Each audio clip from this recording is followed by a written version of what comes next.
অনুভবে নারী। নারী নামটা শুনলে বুঝি অবলা বোধ হয়? অসহায়, শান্ত, নরম প্রকৃতির মানুষ ঠাওর হয়। অনুভূতি এবং গুণাগুণ দুটোই যার বর্তমান, নারী শুধু লক্ষ্মী নয়, নারী চণ্ডীরূপীও হয়। পুরুষতান্ত্রিক সমাজ চাই নারীদের রাখতে দমিয়ে, ধর্ম সংস্কারের নামে পায়ে শিকল বেঁধে রাখতে। যতই হোক নারীর নির্যাতন বা নারী হত্যা, ততবার প্রমাণ করবে নারী তাদের দমানো নয় সস্তা। যে নারী মৃত্যুর সঙ্গে যুদ্ধ করে নতুন প্রজন্ম সৃষ্টি করতে পারে, সেই নারী যে কোনো কাজ অনায়াসেই করতে পারে।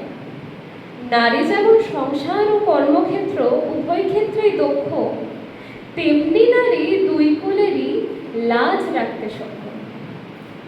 উকিল, ডাক্তার, পুলিশ, শিক্ষিকা, বাহক, সৈন্য সর্বক্ষেত্রেই পারদর্শী নারী বারংবার করেছে তা প্রমাণিত।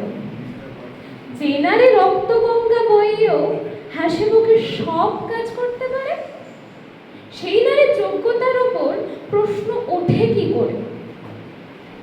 নারী যদি চাঁদের মাটি ছুঁয়ে আসতে পারে, তাহলে পৃথিবীতে সেই নারীর দক্ষতা নিয়ে কেন ব্যঙ্গ হবে?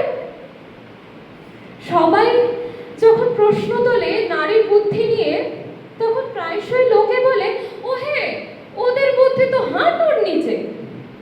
সত্যিই যদি বুদ্ধি থাকতো হাঁটুর নিচে নারীর, তাহলে কি হিউম্যান ক্যালকুলেটর হিসেবে পরিচিতি পেত শকুন্তলা দেবী? নারী শিক্ষা বন্ধ করে বলে ওঠে, ও তো পরে কি হবে, সে তো শেষে নাড়তে হবে হাতা খুন্তি। সন্তান প্রসবের সময় তাহলে কেন তখন খোঁজো মহিলা ডাক্তারে?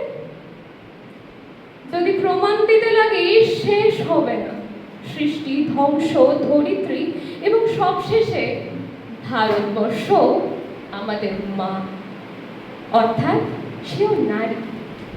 এই বলে আমি আমার কবিতা এখানে শেষ করছি। সকলকে আমার প্রণাম।